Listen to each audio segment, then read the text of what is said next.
Well, happy Friday to you, and thanks so much for joining us tonight on Up North Live Unscripted at 6:30. It is about to be the final weekend before Christmas time, so I'm sure some folks might be busy this weekend, whether they're traveling or maybe wanting to get outside to take advantage of some Christmas-like activities. You're probably wondering what the weather is going to be like.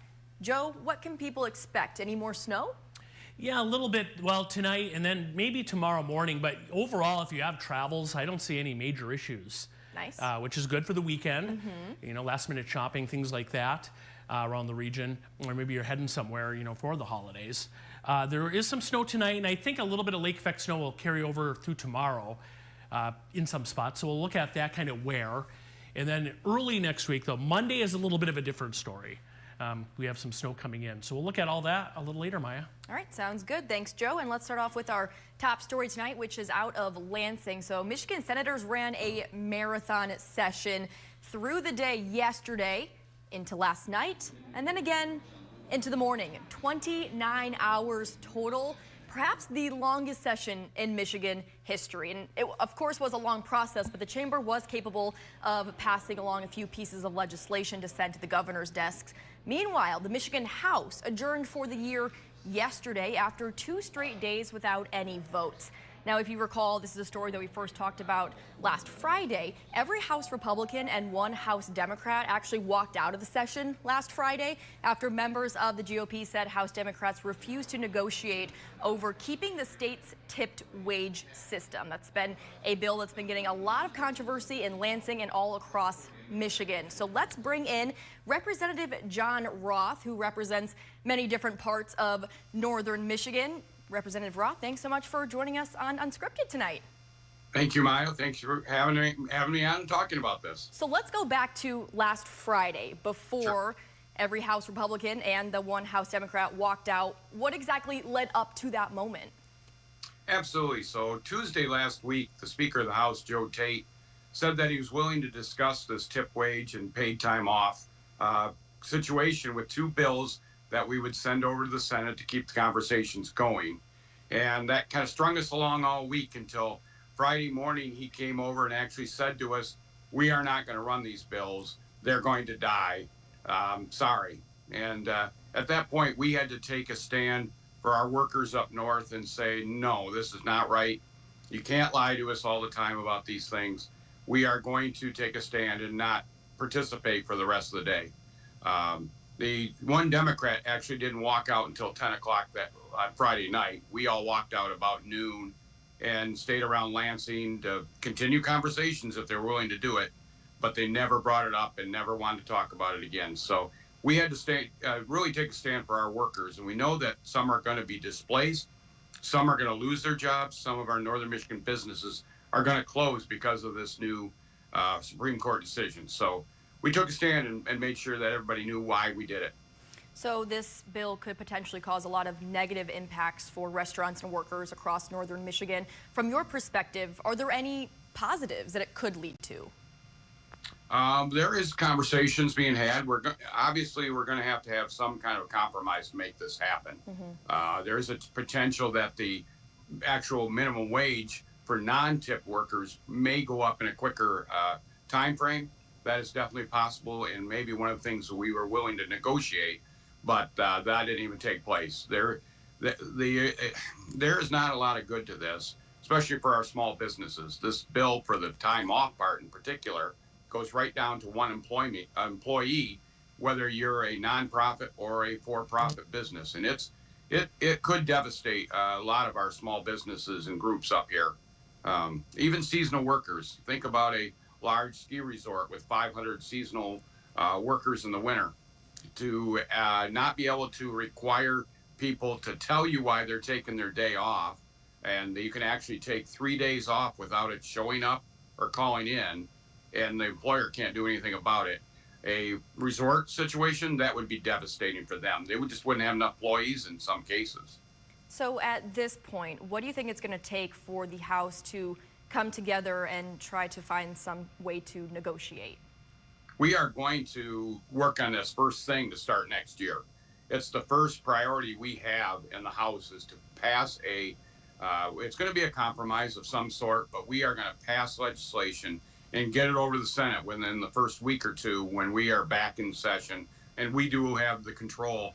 The Republicans will have the House next term. Still got to work with our Democratic friends in the Senate, and we're going to have to get the governor to agree to take this up. But we're going to push hard, very much so, right after the first of the year to do this. And I'm sure this probably wasn't the way you expected to end the year. No, this the three lame duck sessions that I've observed, two of them being part of it, this was by far the craziest, and I did not expect that. I was in Lansing all 3 days. That nothing really happened. I was down there on Friday. We stayed around just in case. I went down again Wednesday morning to see if anything could happen on Wednesday and Thursday. And unfortunately, I want to do my work, but if there's just no willing to compromise or even have conversations, there's no reason for us to participate, unfortunately. And what were some of the different emotions on the House floor throughout all of this? A lot of them. I will say that one video I saw on Facebook of one of the friends across the aisle, a Democrat, that said, what other job can people walk off and keep their job? Well, this new paid time off says you can actually do that for 3 days. So a little hypocritical for that video to be out there.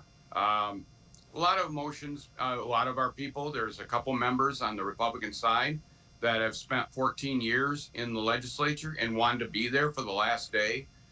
They were disappointed, but we all stuck together and believed that we were doing the right thing and really looking out for our workers. So definitely a lot of emotions. And then this week watching the Democrats, who had 56, could have passed anything they wanted through the House and couldn't get their people to come and be part of it. And it really was bizarre to watch when you have the governor yelling at her own side, the AG threatening to arrest people, and then the legislators on the Democratic side yelling back at those folks. It was very interesting, a lot of chaos, I would say, and very weird. So with all this chaos and whatnot, do you think Michigan residents should be worried that things aren't going to get done in Lansing? I think actually the opposite, honestly. I really do. Yeah, this lame duck is always an interesting time, but I like to think that we're going to do a great job in divided government next term. We are there. We can lead. We can actually make things happen. We can produce bills and get them passed. My first term, it was divided government. The House and Senate were Republican. The governor was a Democrat. And we got 800 bills passed. We can make this happen. And sometimes having divided government gives you a little more perspective from both sides of the aisle on what's really important to the people of Michigan. And the governor, I think, would be thrilled to pass more bipartisan bills. So sure. I actually have a lot of hope and promise for next term. So every day on our Unscripted show, we have a question of the day. And today's question is, do you agree with Michigan House Republicans' decision to walk out of the session? As of right now, we have 551 votes. It is split dead even. 50% are saying yes, 50% are saying no. So for the folks who are saying, no, we don't agree with this, what would you tell them? I'm sorry, but we had to take a stand. I agree that we should be working, and I've done that. I've missed very few days over my 4 years in the legislature, and agree. But both sides of the aisle have had people walk off the floor and go home and not do work. And yes, we should be there, but when you don't get good communication, actually lousy communication back and forth, and people not willing to work together, you have to take a stand and say that's enough of that. We need to be working together and compromising and making good judgment decisions. And when you don't have that, it's really sad to see.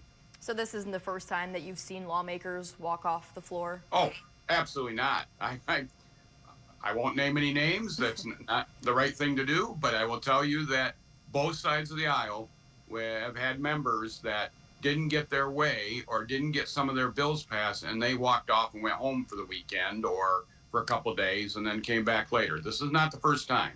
Unfortunately, some of that happens. I think it's sad. I don't like it. But sometimes you do have to make a stand on a greater point. And I think the tip wage and paid time off thing is something to really take a stand on and get something done. So it sounds like this has happened before to individual members, but maybe not the entire party? Don't think the whole party. I think it might be the first time that a whole legislative side has left. But certain individuals, absolutely. I've seen it happen and both sides of the aisle. So this is not new, other than maybe seeing a whole party stick together and do it. That is different. Well, Representative Roth, is there anything else that you want to mention that we haven't talked about yet?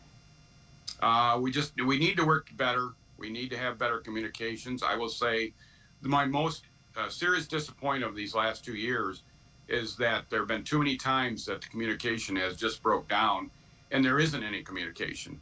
You have to work together and be communicative towards one another. And when you don't have that, it's not the right way to go. And hey, we're at Christmas season, so Merry Christmas to everybody and Happy New Year. And let's start new and next year and get things done. Yes, fresh start. All right, Representative Roth, thanks so much for joining us. Merry Christmas. Have a great holiday season. We really appreciate you taking time to talk with us. Now, let's turn things over to that question of the day that I did just mention. Do you agree with Michigan House Republicans' decision to walk out of the session on Friday? You can scan the QR code on your screen right now to vote. As I mentioned, we have 554 votes now. It is still split 50-50. So we will continue to keep an eye on those live results and also take a look at some of the Facebook comments we have on this topic. Of course, the comments reflect the results. They are pretty split 50-50. So we'll look at those a little later on in the show. But I have one local story that I want to share with you before we take our first commercial break. So a Grayling family of 4 tragically lost their home and belongings in a house fire a week ago today. And our reporter Audrey Boucher spoke with the family to learn what exactly happened and the heroic steps that they took to try to save their family dog. So here's that story. This is what remains of Taisha McAdoo Rutt's home after a fire destroyed everything they own. Taisha says that day started like any other day for she and her husband Johnny and their 2 daughters, until Taisha's phone started getting calls and texts. About 8:15, I had family members start blowing me up and everything like that at work. And for a little while, I didn't answer, I didn't answer because I'm like, I'm at work, I can't, Then my sister sent me a picture of my house being on fire. Taisha says she raced home to see her house fully engulfed in flames. When everything initially happened, my husband was the only one home. My daughter, who was going to school that day, ended up leaving the house at 7:50. And from my knowledge, the house caught on fire at about 8 o'clock. So she literally just missed the house fire. Taisha says Johnny was awakened by the family dog, Moses. The only thing that woke up my husband was the screeches of our dog of him being on fire. So my husband heard his, him screeching and went to go check everything out. And when he opened the door, he caught on fire. While on fire, Johnny ran outside. Proceeded to run out of the house and jump in the snowbank and put himself out and go to my Jeep to get a jacket to try to go in the house to save our family dog. Taisha says Johnny went back in the burning house but was unable to save the dog. He sustained 3rd-degree burns on his chest, his back, and 3rd-degree burns on the inside of his lungs. He has 2nd-degree burns on both of his arms and his face. Today they're going in to do more skin grafting on his chest and his back, but they do expect him to make a complete recovery, but it's going to be a long road to recovery. In Crawford County, Audrey Boucher, Up North Live News. And the cause of the fire is still under investigation. Right now, Taisha and her daughters are staying with a friend, but the family is in need of household items. So for more information on how you can help the family, head to our website, UpNorthLive.com. Let's take a quick commercial break, but coming up in just a few minutes, we will bring back in our chief meteorologist, Joe Charlevoix. He'll have much more on the forecast for the weekend and a look ahead to Christmas. Stay with us. I'm Jada Johnson from Big Boys TV, and the Fish and Game Report is sponsored by Johnson's Propane.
Welcome back, everyone. Some folks across northern Michigan saw some snowfall today, a very welcome sight right before the holidays, but it sounds like Christmas itself might be a little too warm for snow. Right, Joe? Yes, on Christmas Day. But leading up to it, there is a couple chances for snow. So we'll see. I think most spots should potentially see a white Christmas, at least up our way. Okay. That's a good. If you're going to get snow, it might as well just be just before Christmas, right? Right. And I know, of course, we have a lot of snow lovers up here that, for ice fishing, skiing, all that. Snowmobiling, too. Well, let's take a look. Check out this picture here. This is on the Black River near Sheboygan. Shell Howe sent this in. There was a little layer of ice on the river, and then some snow fell, and then the sun came out. So you had this nice picture with the snowflakes kind of sparkling there. And I want to thank Shell for a nice wintry scene there. Here's a look at temperatures this evening. Sheboygan right now, 23 current temperature. Everybody is in the 20s except, actually, ironically, Mackinac Island is one of our colder spots. It's 19 there, and Cadillac there in Wexford County also at 19 degrees. If you're up near the Canadian border there, I'll show you this in a moment, but it's going to be chilly. Could see some temperatures below zero tonight. Here's a look at our radar. There is snow. We had our area of low pressure cross through last night. That has moved away. And now we have some lake effect snow with a north wind behind that system. Here's a little closer look at that in the lower peninsula.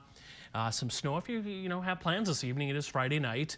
And then we did have some accumulation over by Alpena. Almost 4 inches of snow came down last night through this morning. Here's our weather map. Low pressure sits over Virginia tonight. That will track offshore and set up what should be a pretty quiet weekend. Now, there is that lake effect snow out there tonight. Watch what happens. This will get pushed as our wind shifts around tonight closer to the Lake Michigan shoreline. So tomorrow morning into early to mid-afternoon, the best chance for a little lake effect snow will be southwest of Traverse City, right there. We're talking Frankfort, Manistee, Ludington. Inland area should get some sunshine tomorrow. And then Sunday, the wind, watch what happens. See the wind, it's going to turn out of the south, and it'll push this snow up into Mackinac County and Luce County right there Sunday morning. So, if you're watching around Gould City, way up there, Curtis, Newberry, McMillan, you might get some snow Sunday off Lake Michigan coming in then. Accumulation tonight, here's what we're looking at. A couple inches, especially there south of Traverse City and near Newberry as well. And then watch Monday. This is our best chance for snow now before Christmas. Got a little clipper coming in. Well, yeah, look what happens. Some snow arrives. Could be a snowy day on Monday for much of northern Michigan. Just know that as we head toward early next week. But it doesn't last long. We have that round of snow Monday into Monday night. And then Christmas Eve is Tuesday. We're in the 30s. It'll be dry. And then Christmas Day, highs in the 30s, cloudy skies. Interestingly enough, it looks like Thursday, Friday, it'll be cloudy with maybe a little drizzle or a few showers. And just beyond that 7-day, next Saturday, which is, 8 days from now, we might see some rain. So, Oh, no. Yeah. Rain is never fun in the winter. No, but at least we get a little snow before Christmas. Yes, there All we right. go. It's an optimistic way to look at Right. it. All right, thank you so much, Joe. We are going to take another quick commercial break, but it is another busy Friday night for our sports director, Harrison Beebe, so we'll see everything he's up to tonight coming up next in sports.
'Tis the season to be jolly for our final edition of Hometown Highlights for the calendar year 2024, and we've got action on the basketball floor and from the hockey arenas to recap tonight as we say goodbye to high school sports for the calendar year. Join us next week as we have special year-in-review segments with our friends from the Traverse City Record Eagle to look back on the best of 2024 and the most exciting parts of 2025. But as far as Hometown Highlights is concerned tonight, great games on tap. We've got Petoskey hosting Cadillac in the Big North Conference boys race, and the McBain boys, that's a state semifinalist from last season, visiting Kingsley tonight. Also, we're focusing on things on the ice at Howe Arena. Traverse City Central going up against Alpena. The Wildcats have looked like the team to beat early on in the Big North Conference. Also in Traverse City, the Bay Reps hosting Northville. We'll get you those highlights and run down some key scores during Hometown Highlights and Up North Live News at 11.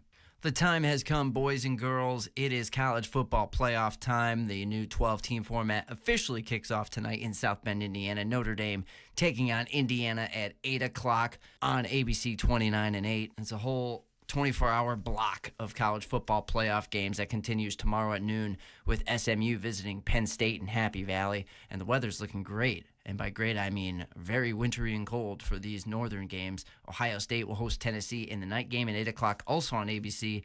And Texas gets the one warm game on the first weekend playoff schedule as the Longhorns host 12-seed Clemson. Of course, more football to watch in the state of Michigan. Ferris State going to be in the Lone Star State, taking on Valdosta State in that Division II National Championship game. That's a 2 p.m. kickoff. Of course, the Lions, it's been a long week for them, hoping to bounce back after that home loss to the Bills. They're now on the road. This Sunday's stop is at Soldier Field against the Chicago Bears. That's a team that played them very tough at Ford Field on Thanksgiving. Dan Campbell would like his guys to be locked in and ready to go as they're looking to keep pace for that top seed in the NFC. That'll do it for sports. I'm Harrison Beebe. Thank you, Harrison. A very big night for my Indiana Hoosiers, who are typically not known to be a football school, so fingers crossed that they can somehow beat Notre Dame tonight. And if you're thinking, like, oh, where's your red? Why aren't you supporting your Hoosiers? Don't worry. I don't know if this is weird, but I got my Indiana socks on, so I had to keep it low-key tonight. All right, we're going to take one quick break. We'll be back in just a few minutes.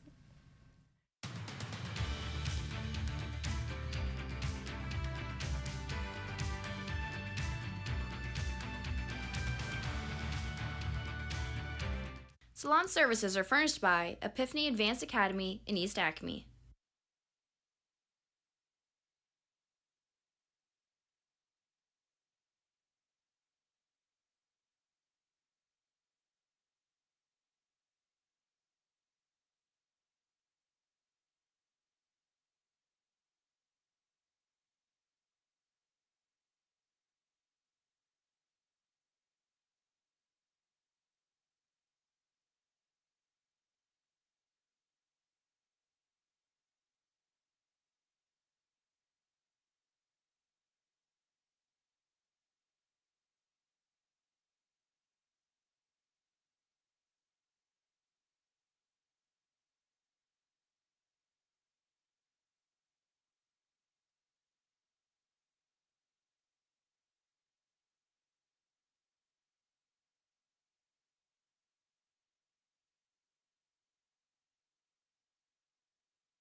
Tonight's question of the day has our viewers pretty divided. Do you agree with Michigan House Republicans' decision to walk out of session?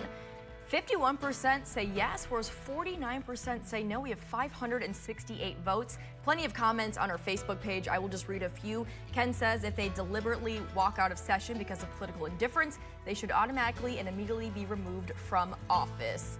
And Jimmy says, no, I don't walk out of my job when I'm done. Other people are saying, yes, they agree that this was justified. That'll do it tonight for Unscripted. Thanks so much for joining us. Have a great weekend.